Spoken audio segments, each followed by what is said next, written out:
Okay, students, so we'll start now.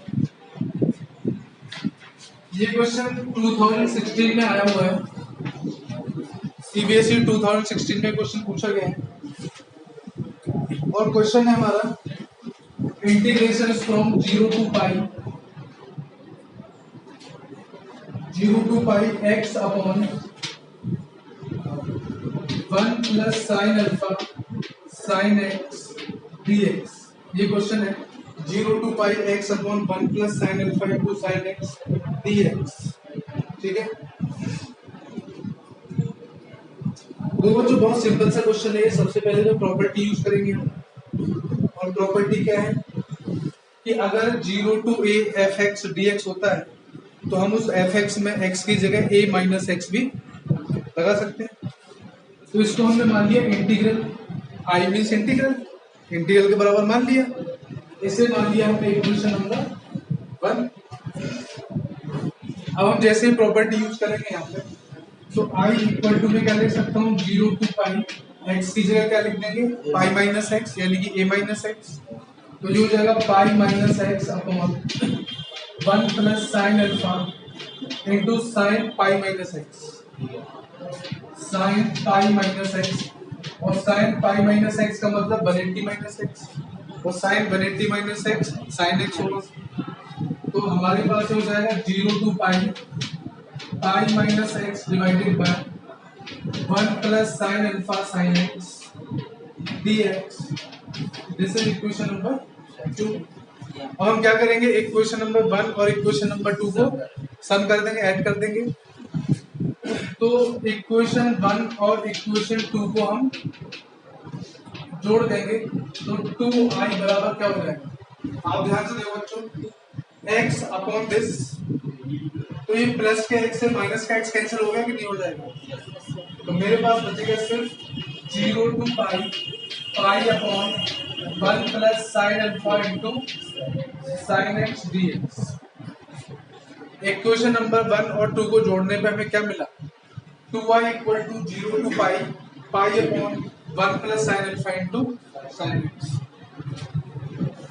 जो pi तो constant है, तो पाई को हम बाहर लिख सकते हैं, लिख सकते हैं। तो हमने क्या किया, पाई को हमने बाहर लिख दिया। यहाँ से क्या बचा हमारे पास 1 upon 1 plus sine alpha into sine x. अब ये आपको बहुत अच्छे से पता है, ये फॉर्म में आपको बता चुका हूँ कि जब भी डिनोमिनेटर में साइन कॉस या दोनों होते हैं तो साइन और कॉस का फॉर्मूला किसके फॉर्म में लेते हैं, टेन के फॉर्म में लेते हैं। तो ले लो टेन के फॉर्म में फॉर्मूला। आ रही बात समझ में नहीं आ रही है। और देखो साइन अल्फा तो यहाँ पे कांस्टेंट है भाई, देखो यहाँ पे dx है, यहाँ पे dx है, तो वेरिएबल किसको माना जाएगा, x को माना जाएगा। अल्फा से तो हमें कोई लेना देना नहीं, ठीक है। तो अब एक काम करोगे हम लोग,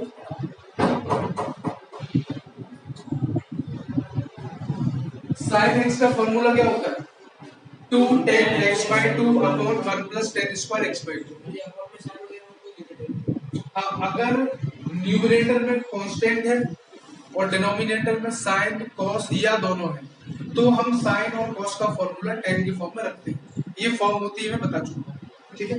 तो अब हम क्या करेंगे, ऊपर से थोड़ा सा रफ कर देता हूँ।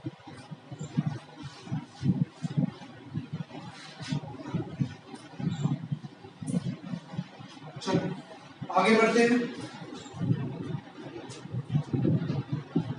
अब तुम चाहो यहां से तो साइन अल्फा कॉमन भी ले सकते हो, बिकॉज साइन अल्फा तो कांस्टेंट है। साइन अल्फा कॉमन ले लो, तो यहां से 2i इक्वल टू आ जाएगा पाई,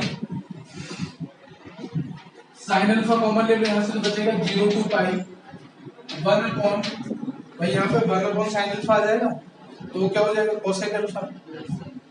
तो cosec alpha plus sine x का फॉर्मूला क्या हो जाएगा 2 tan x/2 upon 1 plus tan square x/2 dx। LCM ले लो, तो एलसीएम लेने पे क्या हो जाएगा, ये जो 1 प्लस tan स्क्वायर x/2 है, क्या है 1 प्लस tan स्क्वायर x/2 है, मल्टीप्लाई हो जाएगा तो 2i इक्वल टू हो जाएगा pi upon sine alpha 0 to pi 1 plus tan square alpha x by 2 क्या होता है sec स्क्वायर x बाई 2 वो ऊपर आ जाएगा तो sec स्क्वायर x बाई 2 ऊपर आ गया और cosec अल्फा में किससे मल्टीप्लाई हो जाएगा 1 plus tan square x by 2 plus का 2 10 x बाई 2 और dx बचेगा नहीं बचेगा यहाँ पे। अब हम क्या करेंगे 10x बाई 2 को t मान लेंगे। अगर हम 10x बाई 2 को t मानते हैं तो sec square x by 2 dx equal to क्या हो जाएगा 2 dt। ऐसे क्वेश्चंस कई बार कर चुके हैं ना तो ये हो जाएगा 2i इक्वल टू और देखो मेन चीज और क्या है भाई इस पूरे को अगर हम टी में चेंज कर रहे हैं तो लिमिट भी तो टी में चेंज होनी चाहिए। tan 0 0 होता है और tan पाई भी 0 होता है तब तो लिमिट 0 टू 0 होगी गड़बड़ बात हो जाएगी। तो एक काम करते हैं हम लोग अरे tan x बाई 2 को टी माना ना आपने तो कोई दिक्कत नहीं है tan x बाई 2 को टी माना है तो जब x की वैल्यू 0 है तब तो ये tan 0 इक्वल टू टी हो जाएगा क्योंकि t की वैल्यू 0 हो जाएगी। तो जब x की वैल्यू पाई है तो अनडिफाइंड इंफिनिटी हो जाता है मतलब जब x की वैल्यू पाई है तो x की जगह पाई रख दो तो tan pi by 2 equal to t तो t इक्वल टू क्या हो जाएगा इंफिनिटी हो जाएगा। तो इसका मतलब भाई लिमिट हो जाएगी पाई अपॉन साइन अल्फा और लिमिट हो जाएगी 0 से इंफिनिटी। देखो जब भी आप किसी क्वेश्चन का वेरिएबल चेंज कर रहे हो तो उसकी लिमिट भी चेंज हो ये ध्यान रखो। sec square x by 2 dx क्या हो जाएगा 2 dt तो नीचे हो गया cosec alpha 1 plus t square plus 2t। अरे हटाओ इस cosec अल्फा को यार तो सब काय को ले लिया sin कॉमन हो जाएगा कोई दिक्कत नहीं अभी फिलहाल हटा दो सीधी मान लो उसको sin अल्फा जो का तो लिख दो कोई दिक्कत नहीं। अरे sin अल्फा जो का तो लिख दो कोई दिक्कत नहीं पाई एज इट इज रहने दो यहाँ से cosec अल्फा हट जाएगा और यहाँ पे 2t sin अल्फा हो जाएगा ठीक है। तो मेरे पास यहाँ से हो गया 2i equal to pi times 0 से इंफिनिटी तो देखो 2 से 2 और कैंसिल हो जाएगा ये वाले 2 से वाला 2 कैंसिल हो गया। अब देखो मैं क्या करता हूँ यहाँ पे 1 अपॉन ये t स्क्वायर है प्लस 1 जो होगा तो 2t sin अल्फा को मैं क्या लिख सकता हूँ 2 into t into sine alpha by 2 लिख सकता हूँ लिख सकता हूँ भाई हम सिंगल डिग्री वाले को तो चेंज करते हैं तो 2t sin अल्फा को मैंने 2 into t into sine alpha upon 2 तो देखो 2 से तो ये 2 कैंसिल हो जाएगा नहीं होगा नहीं यहाँ पे होगा तो इसकी जरूरत ही क्या है 2 into t into sine of पहले से लिखा हुआ है। अब हम क्या करेंगे जो b की वैल्यू आई है उसके स्क्वायर को जोड़ते हैं उसके स्क्वायर को सब्ट्रैक्ट करते हैं तो साइन स्क्वायर अल्फा को जोड़ दिया और साइन स्क्वायर अल्फा को घटा दिया। चलो तो आगे बढ़ते हैं हम लोग जब कॉन्सेप्ट बिल्कुल सेम है कॉन्सेप्ट में कोई दिक्कत नहीं है बस थोड़ा सा लेंदी जरूर हो जाते हैं क्वेश्चन। तो ध्यान से देखो यहाँ पे i इक्वल टू हो जाएगा पाई टाइम्स 0 से इंफिनिटी 1 अपॉन देखो a square plus b square plus 2ab formula बन गया t प्लस साइन अल्फा का होल स्क्वायर और 1 माइनस साइन स्क्वायर का तो प्लस का cos अल्फा का स्क्वायर हो जाएगा और ये dt है ठीक। अब बस 1 upon x square plus a square तो ये जगह i equal to pi times 1 upon A यानी कि 1 upon cos alpha, tan inverse x यानी कि t plus sin alpha upon A यानी कि cos अल्फा। ठीक है, और लिमिट कहां से कहां तक है? 0 से इंफिनिटी। बस सॉल्व कर लेते हैं। एक बार t की जगह इंफिनिटी रखते हैं और फिर एक बार 0 रख देंगे। तो i इक्वल टू क्या हो जाएगा? पाई अपॉन cos अल्फा, एक बार इंफिनिटी, तो t inverse infinity plus sin alpha upon cos alpha minus tan inverse 0 plus sin alpha upon cos alpha. Infinity में कुछ ऐड करके तो इंफिनिटी हो जाता तो देखो है। बता रहा सही बात सही है यार, कुछ भी integration of 1 upon x square plus a square का इंटीग्रेशन होता है 1 upon a tan inverse x upon. ठीक है, तो 1 अपॉन a की वैल्यू क्या है? cos अल्फा है, तो 1 अपॉन cos अल्फा, पाई पहले से ही बाहर था। tan इनवर्स x की वैल्यू क्या है? t plus sin alpha upon a मतलब क्या है? cos alpha. और लिमिट कहां से कहां तक है? 0 से इंफिनिटी तक। एक बार हम इंफिनिटी रख देंगे। अब देखो जो इंफिनिटी में कुछ भी जोड़ो हटाओ आएगा इंफिनिटी, और tan इनवर्स इंफिनिटी होता है पाई बाई 2। तो i इक्वल टू हो जाएगा pi upon cos alpha, infinity plus something is infinity, infinity upon something is infinity, और tan इनवर्स इंफिनिटी होता है पाई by 2 minus sin alpha upon cos alpha is what? tan alpha, tan inverse से tan cancel हो जाएगा, alpha बचेगा। तो ये अच्छा आंसर है।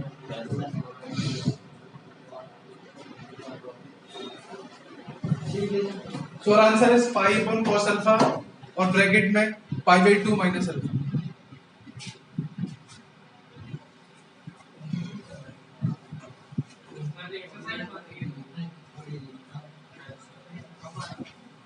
बिल्कुल सही आंसर आ रहा है हमारा। इससे क्या करना? Next question I am going to right.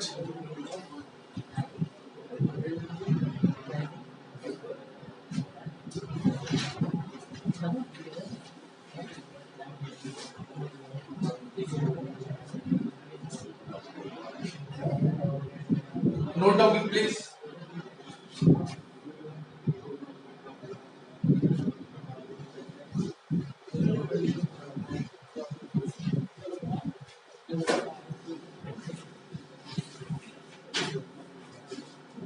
Next question I am going to give you is integration is from 0 to 1 mod of x sin pi x dx।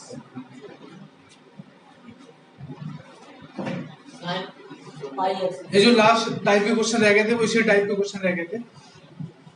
Integration is from 0 to 1 mod of x sin pi x।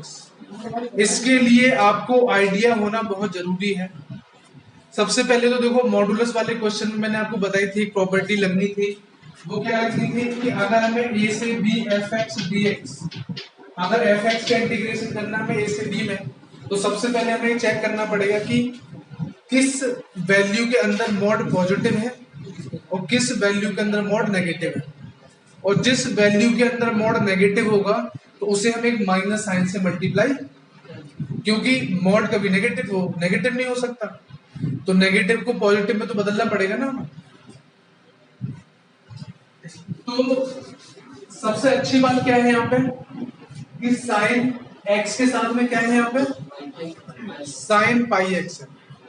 और sign की खूबसूरती ये है कि ये first quadrant में भी positive होता है और सेकंड में भी पॉजिटिव होता है। और 0 से 1 का मतलब क्या होगा? अगर मान लो साइन पाई एक्स मेरे पास लिखा हुआ है, मान लो अगर आप x की वैल्यू 0 रखोगे पाई एक्स में तो 0 आएगी, और लास्ट वैल्यू 1 है तो 1 रखोगे तो साइन पाई आएगा। इसका मतलब 0 से पाई के बीच की बात चल रही है। इसका मतलब फर्स्ट और सेकंड क्वाड्रेंट में पॉजिटिव ही रहेगा, तो हमें एडिशनल माइनस से मल्टीप्लाई करने की तो कोई जरूरत ही नहीं। तो डायरेक्ट हम क्या लिख देंगे 0 से 1 x sin पाई x। हमें कुछ भी सरदर्दी की जरूरत नहीं है कि किससे माइनस से मल्टीप्लाई करना किससे नहीं करना, क्योंकि 0 से 1 का मतलब है फर्स्ट क्वाड्रेंट और सेकंड क्वाड्रेंट दोनों में पॉजिटिव है, no need to multiply by minus sine, simple. अब हम क्या करेंगे यहाँ पे आइलेट का यूज करके बाई पार्ट्स लगाएंगे। आइलेट गाइडिंग प्रिंसिपल को यूज करके बाई पार्ट्स लगाएंगे। x is algebraic, sine is trigonometric. तो एल्जेब्रिक को फर्स्ट मानते हैं हम और ट्रिग्नोमेट्रिक को सेकंड मानते हैं। फटाफट बाई पार्ट्स लगाना स्टार्ट करो।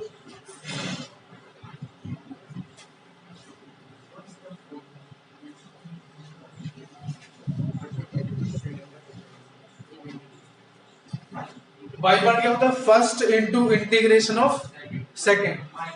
तो यानी कि x into minus cos pi x upon pi. भाई सेकंड का इंटीग्रेशन क्या होगा, सेकंड का इंटीग्रेशन होगा माइनस कॉस पाई एक्स और x के कोफिशिएंट से divide, minus differentiation of first x का differentiation 1 into integration of second, यानी कि minus cos pi x upon pi और इसका भी होल इंटीग्रेशन। और लिमिट ना भूलना, ये 0 से 1 है यहाँ पे और यहाँ भी क्या है 0 से 1। नेक्स्ट पार्ट क्या होगा यहाँ पे, ये हो जाएगा हमारे पास बच्चों 1 बाय पाई, माइनस को बाहर लिख लो 1 बाय पाई और ये हो जाएगा x cos पाई x और लिमिट 0 से 1। यहाँ पर प्लस का 1 बाय पाई हो जाएगा तो अकेला बचेगा cos pi x। cos pi x का इंटीग्रेशन sin पाई x अपॉन पाई, तो ये पाई स्क्वायर हो जाएगा और sin पाई x बचेगा। लिमिट कहां से कहां तक 0 से 1। स्टार्ट करो। पहले तो यहाँ पे x की जगह 1 रख देंगे हम, तो ये हो जाएगा cos पाई, तो एक बार 0 लगाएंगे तो 0 हो जाएगा प्लस 1 अपॉन पाई स्क्वायर, ये हो जाएगा sin pi minus sin 0। cos पाई की वैल्यू जो -1 होती है, cos की वैल्यू ऑड मल्टीपल्स ऑफ पाई पे -1 होती है और इवन मल्टीपल ऑफ पाई पे +1 होती है। तो ये हो जाएगा -1 बाय पाई, यहाँ से -1 plus 1 by pi square, sine pi की वैल्यू 0, साइन 0 की वैल्यू 0, तो ये तो पूरा 0 हो गया, तो ये पूरा 0 और -1 by pi into minus plus का 1 by pi plus 1 by pi चला आंसर, ठीक है ना, बिल्कुल सही है। ठीक है आगे बढ़ते हैं।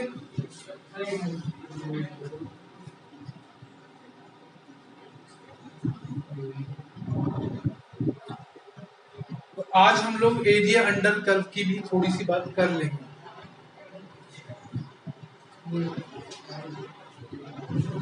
क्योंकि डेफिनेट इज ऑलमोस्ट ओवर। कोई अगर डाउट वगैरह तो पूछ बताओ, लगा नहीं पाया कोई बात नहीं, दिन में डेली 2-2 पूछते रहता हूँ।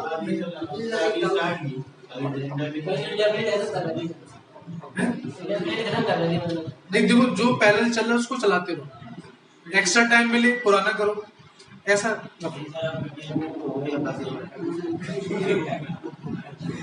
चलो।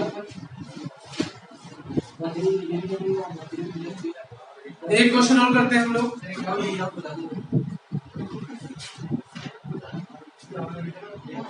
आवाज बच्चों,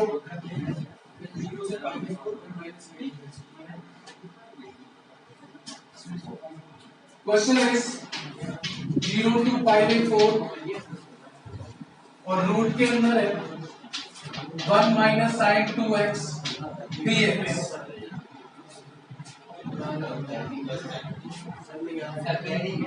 आवाज नहीं बच्चों, आवाज नहीं देखो। So first of all think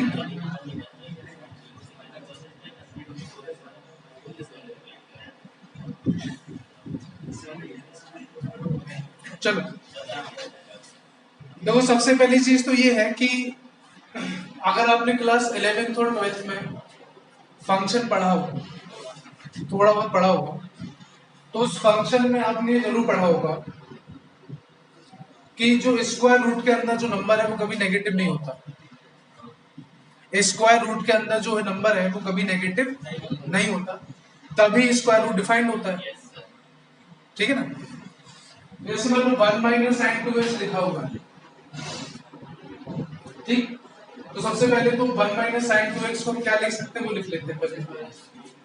तो देखो ये तो मैं पहले ही बता चुका हूँ आपको, ये फॉर्मूला होता है cos x minus sine x के होल स्क्वायर। तो ये होता है 0 to π/4 और ये हो जाएगा यहाँ पे रूट के अंदर cos x minus sine x का होल स्क्वायर dx। तो जब ये स्क्वायर बाहर आएगा रूट के तो इसमें मॉड लगा आएगा। मॉड क्यों लगा आएगा? उसका रीजन है कि कहीं ये cos x minus sine x negative ना हो जाए। अगर मान लो मैं आपसे कहूं कि रूट माइनस 4, तो आप बता दोगे सर 2 आयोटा आंसर होगा इसका। तो इमेजिनरी नंबर के लिए तो कोई दिक्कत नहीं, पर मैं रियल नंबर की बात कर रहा हूं। तो अभी तो हम रियलिटी की बात कर रहे हैं ना, तो मॉड हम लगा देंगे cos x minus sine x। ठीक है, अब देखो यहाँ पे तो ये हो जाएगा 0 to π/4, ये हो जाएगा mod cos x minus sine x dx। अब ध्यान से देखो,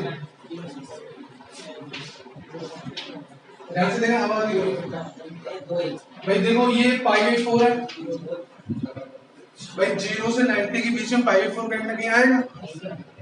आपको पता है टेंडेंसी साइन की और कॉस की, कि कॉस की वैल्यू ग्रेजुअली घटती है, मतलब स्टार्टिंग में कॉस बड़ा होता है। मतलब कॉस क्या है? कॉस की वैल्यू 1 से शुरू होती है और 0 तक जाती है, और साइन की वैल्यू कहां तक होती है? 0 शुरू होती है 1 तक जाती है। इसका मतलब 0 से π/4 के बीच में कॉस तो बड़ा ही होगा ना। 0 से π/4 के बीच में cos की वैल्यू साइन से बड़ी होगी। इसका मतलब cos x minus sine x तो पॉजिटिव रहेगा हमेशा 0 से π/4 के बीच में। तो इस मॉड का कोई मतलब नहीं है, इस मॉड को हटा सकते हैं। तो ये हो जाएगा 0 से π/4 cos x minus sine x dx। Problem पता कब होती है? प्रॉब्लम तब होती जब ये 0 से π/2 दिया। अगर ये 0 से π/2 दिया होता mod cos x minus sine x, तो आपको क्या करना पड़ता? देखो π/2 है, तो देखो 0 से π/4 तक तो cos बड़ा है, तो cos x minus sine x positive होता। तो 0 से π/4 तक तो cos आगे रहता, ठीक है, और π/4 से π/2 तक साइन x आगे हो जाता है।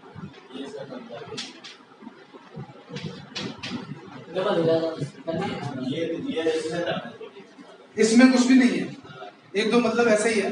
लेकिन अगर 0 से π/2 होता तो हमें ये देखना पड़ता कि cos कहां से कहां तक बढ़ा है, क्योंकि जो वैल्यू बड़ी होगी वही तो आगे आएगी, जो वैल्यू बड़ी होगी वो आगे आएगी, छोटी पीछे आएगी। तो बड़ी वैल्यू में से छोटी वैल्यू माइनस करेंगे तो पॉजिटिव हो जाएगा। तो इसलिए इस क्वेश्चन में कोई ज्यादा दिमाग नहीं लगाना है, पर ये 0 से π/2 होता तो तुम्हें दिमाग लगाना पड़ता। अब तो सिंपल हो गया क्वेश्चन, ठीक है ना? चलो आगे बढ़ते हैं हम लोग।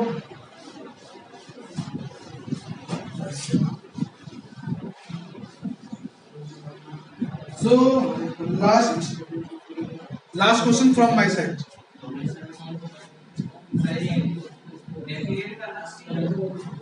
मेरी तरफ से लास्ट है, बाकी आप लोग करोगे ना, कुछ भी डाउट्स आएंगे।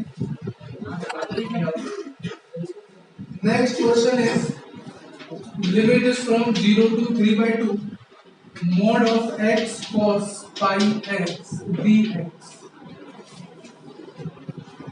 ये भी सीबीएसई का क्वेश्चन है, ठीक है।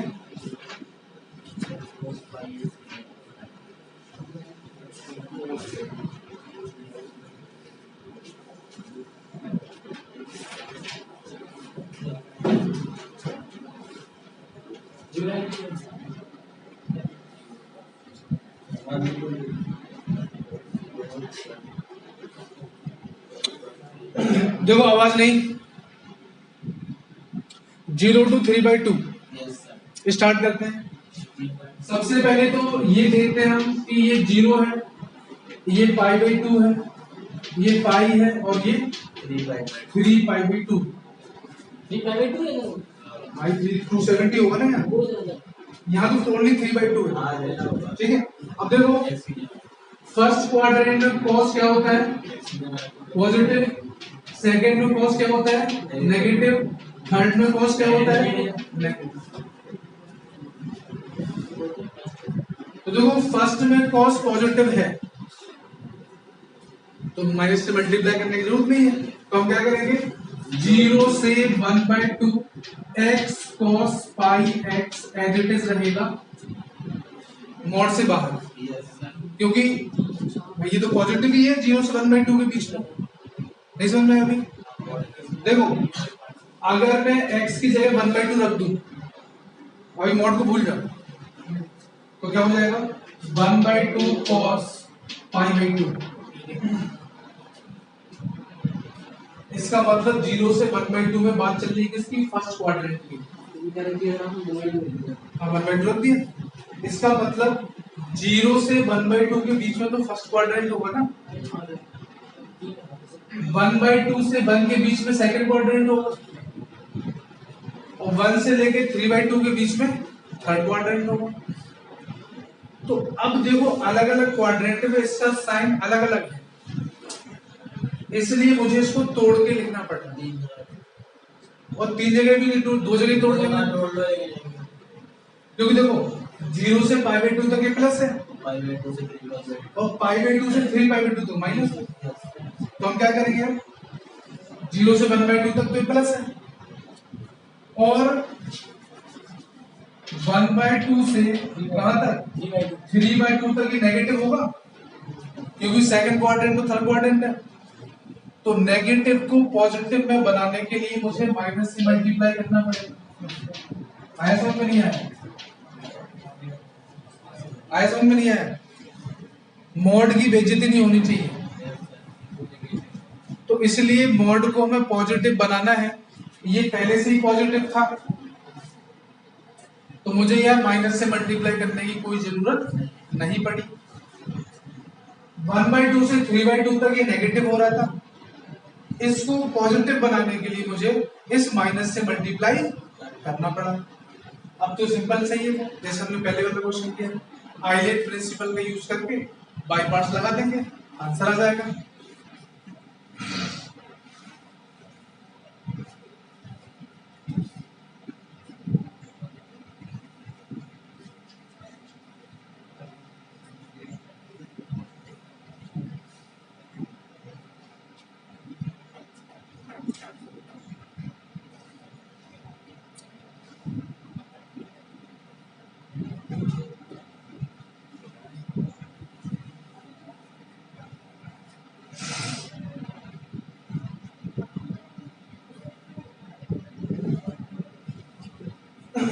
ये तो अपने आप भी कर सकते हो खुद से, कोई दिक्कत नहीं है। ठीक है, चलो हाउ मच इज लेफ्ट? तो हम ग्राफ के बारे में बात कर लेते हैं। ग्राफ ठीक,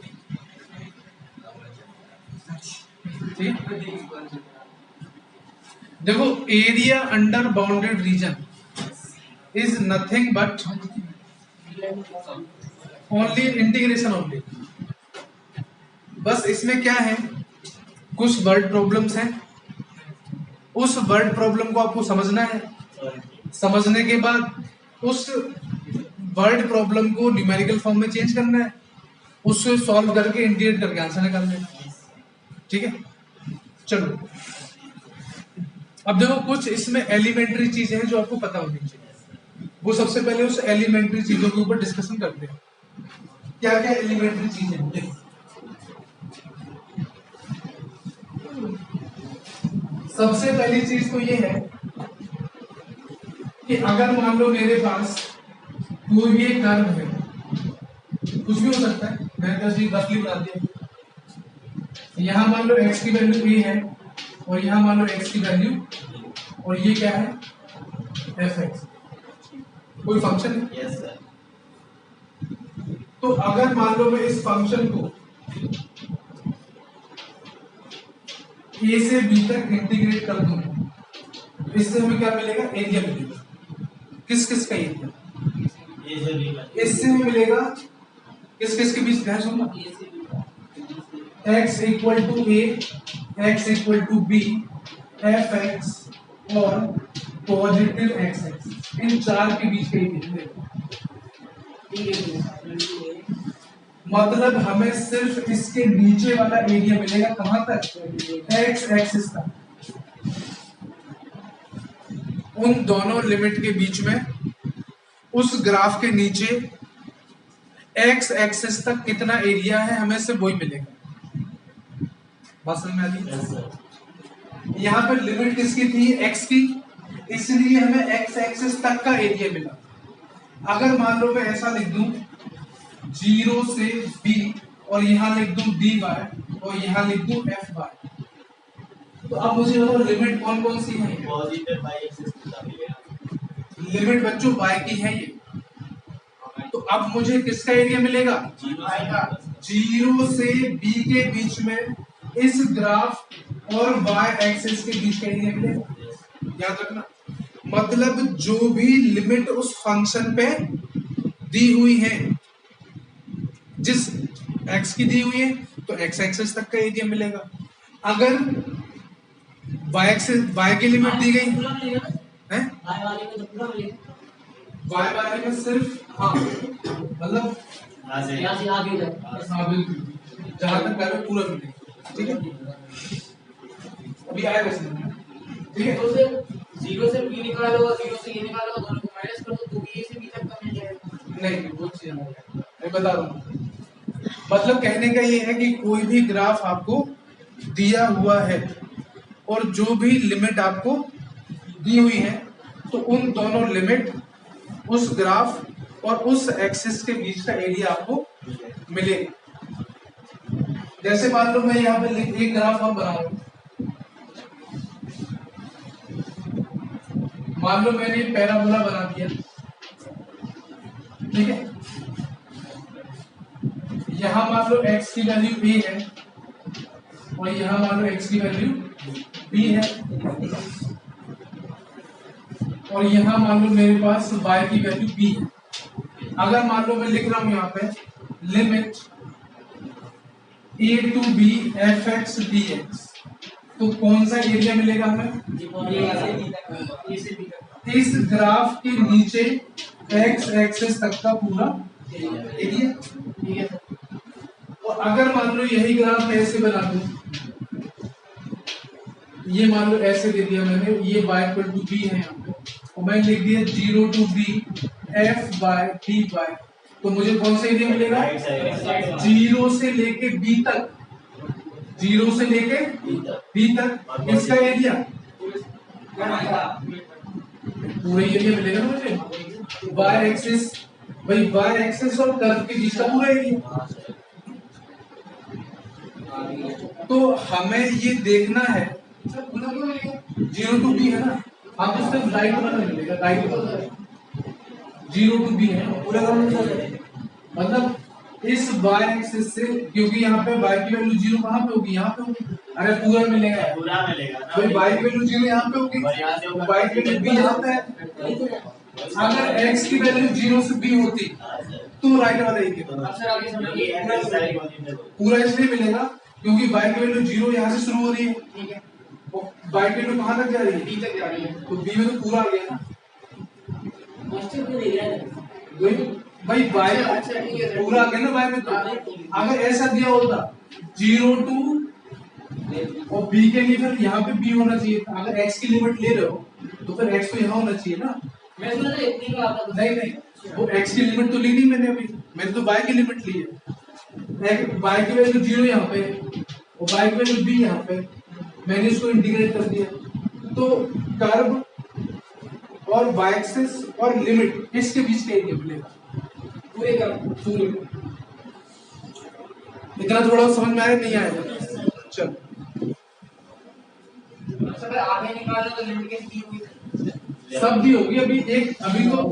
अभी हम बेसिक चीजें सीख रहे हैं, सब समझ में आएगा। ठीक है, अब कुछ बेसिक एलिमेंट्री ग्राफ्स हैं जो आना कंपलसरी है हमें, अगर वो नहीं आएंगे तो हम क्वेश्चन नहीं कर पाएंगे। सबसे पहला तो ग्राफ है स्ट्रेट लाइन। सबसे पहला ग्राफ किसका है? स्ट्रेट लाइन का। तो बच्चों अगर मान लो ax plus by plus c equal to 0 है तो मेरे हिसाब से स्ट्रेट लाइन का ग्राफ को हम पॉइंट कर लेंगे। अगर मान लो 2x plus 5y equal to 6 दिया हुआ है तो मेरे हिसाब से हर कोई इसके ग्राफ बना लेगा।